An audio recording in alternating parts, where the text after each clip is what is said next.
DPRD Kota Palembang Rabu 25 September 2024 siang menggelar rapat paripurna ke-18 masa persidangan 2 tentang persetujuan bersama 2 raperda di gedung DPRD Kota Palembang. Dalam rapat paripurna tersebut, Badan Pembentukan Peraturan Daerah DPRD Kota Palembang menyetujui 2 raperda menjadi perda sebagai payung hukum yang diajukan pemerintah Kota Palembang. 2 raperda yang disetujui menjadi perda yakni pembentukan BPBD di bawah Dinas Damkar, merubah Bapeda menjadi Baperida dan pengolahan sampah rumah tangga dan sampah sejenis menjadi tenaga listrik. Salah satu jubir Badan Pembentukan Peraturan Daerah DPRD Kota Palembang menghimbau pemerintah Kota Palembang dan perusahaan yang akan mengelola sampah menjadi tenaga listrik nanti memberdayakan 70% masyarakat Kota Palembang.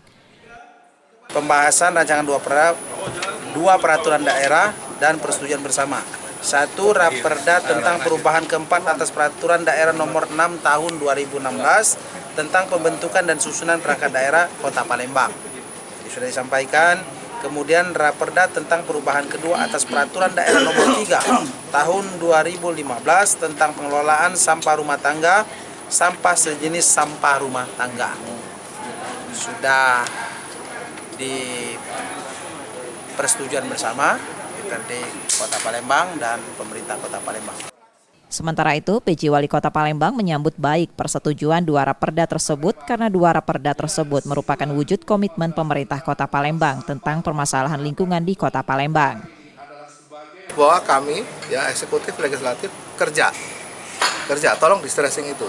Semua penggiat lingkungan juga harus tahu bahwa kita tidak diam, Kita kerja dan aspek regulasinya sudah ada hari ini dan kita mulai kerja secara teknis. Nah, nanti secara teknis ada perwal yang akan mengatur tentang hal itu.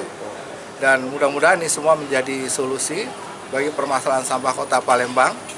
Dan alhamdulillah lagi beberapa minggu yang lalu PLN telah hadir, telah bersedia untuk menyulap sampah kita menjadi energi listrik. Jadi ini gayung bersambut dari regulasi teknis semua berjalan. Seperti itu.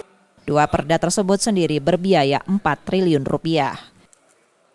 Yudi Kiswanto, Kompas TV, Palembang, Sumatera Selatan.